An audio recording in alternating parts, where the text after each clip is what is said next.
เคเนาะก็กลับมาเจอกับตัวอีกแล้วเนาะอันนี้มันคลิปที่2ในเมืองทักแขกเนาะพอดีเมื่อวานนี้เขาไปลิ้นนอกแล้วขากลับขี่รถมาตัวเห็นอย่างหลายอย่างที่แบบ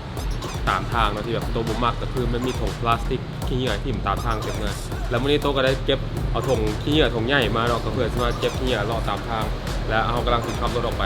เอาพร้อมแล้วไป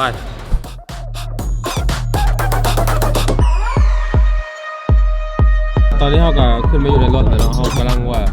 ก่อนเขาจะไปเก็บตอนนี้แดดยังร้อนอยู่นั่นเองเนาะก็มันเขาไม่แนะนำให้ไปเก็บตอนแดดร้อนหรอกเพราะมันอาจจะให้ท่านบ่สบายแล้วก็เลยว่าเขาสิหาเลาะเล่นกินเที่ยวไปซื่อๆเลยเนาะก็เราเล่นกินเที่ยวมาลองสกิลซ้อมสกิลโตเขาจะมาลองบินโดรนอันนี้เป็นโดรนราคาถูกที่อัน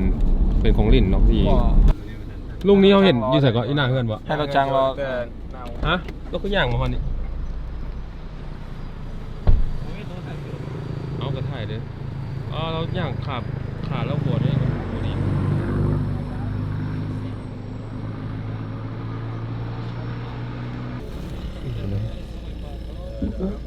น้องกินนะกินน้ำอันนี้เขาบอกนี่คือยัดลื่นยัดลงนั่งกินหมดเลยต้องอยากหน้าเพื่อนว่า2 คนมีตุ่นต้องหวังว่าเราจะมีรถสำรองกายมาแทนนี้แต่เราไม่ยอมขึ้นน้ำเขาก็ได้ให้ความดีไปแล้วหนึ่งนะเมื่อกี้ก็ยังบอกว่าจุดหมายเขาแต่เขาก็ให้ความดีไปแล้วเสียดายเราบอกขึ้นนำมึงให้เราแต่ร้านกินเมื่อกี้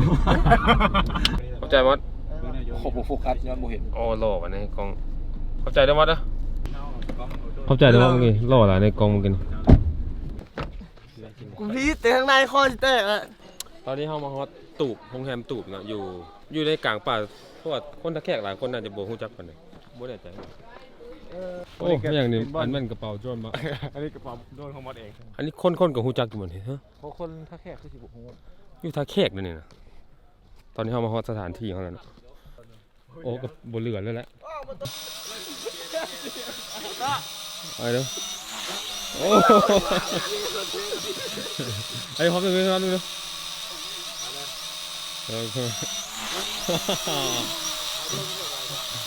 มันก็ได้แล้วแต่ยังบ่ถึงขั้นนั้นระบบจวดแต่ละมองมองนู้นเห็นโตเลยเด้หลุมนี้ยังคือหากันห่วงแต่มันมันเป็นดินเปียกแน่นะ70% Can I บินโดรน there Sorry I'm just gonna get my drone up is that okay Yes sir thank you มันก็ง่ายได้มันก็ง่ายได้ Are you ready to Are you ready to I am ready Okay มีเพลงมวนเพลงผมโยกกับมีดอ่ะผมโยกกับมีดอ่ะคือของนิจิ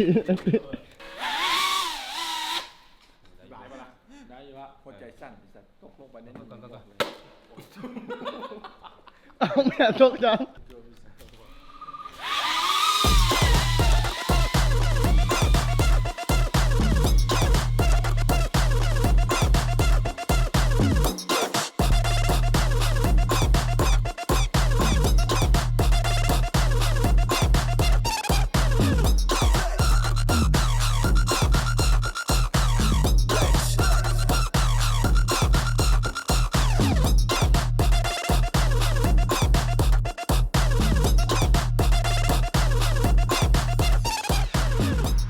เป็นสถานที่ตัวบกขึ้นมันจะมีอยู่ในนี่ก็คือมีฝรั่งหลายคนอยู่นอกซ้ำว้าว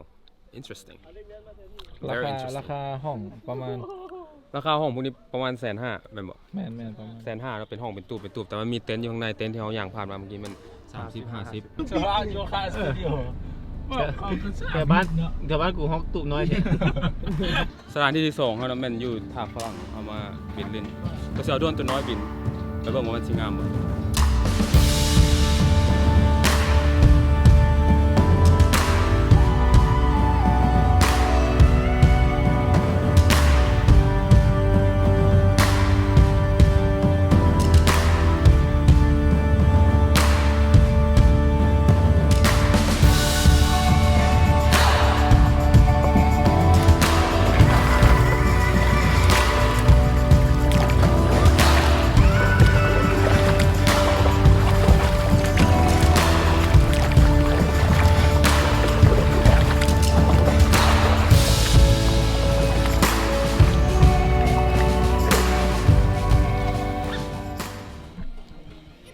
ฝุ่นกุ้มเลยเดี๋ยวไป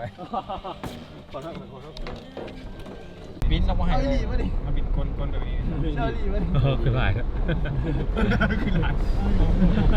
โบราณเก็บอยู่กระดูกพอแล้วนะสถานที่ที่เราจะมาเก็บขี้อ่ะแต่สถานที่นี้เมื่อวานนี้เขาเบิ่งแล้วเขามีพลังหลาย แล้วตอนนี้เขาอยู่สถานที่แท้แล้วเขาจอดรถลงมาแล้ว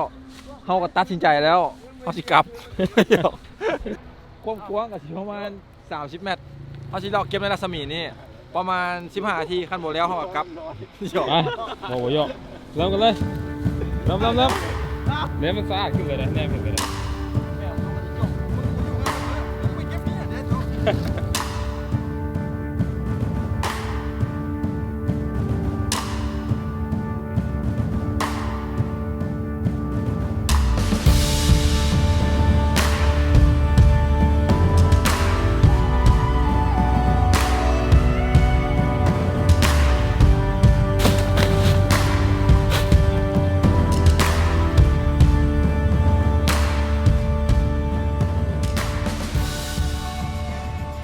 อย่างที่เห็นเนาะสร้างความแตกต่างอยู่น้อยหนึ่งโบราณขี้เหนียวก็ยังเหลือหลายอยู่เราโบได้เก็บมัดซากขนาดนั้นแต่เขาใช้เวลาน้อยนิดในชีวิตประจำวันของเราคือเป็น5-6 นาทีสิบ่ตัวก็อยากสนับสนุนให้ทุกคนเห็นเนาะถ้าไปแบบ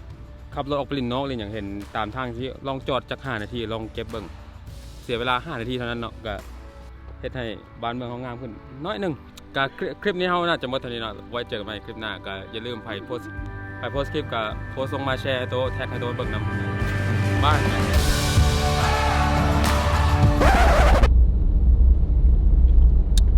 หลังจากเขาเก็บขี้เหนียวมาเมื่อยเขาก็ต้องกินน้ำหน่อยหนึ่งเนาะแต่ว่าพอดีเลยตุกเนี่ยอ้าวแซ่บเดี๋ยว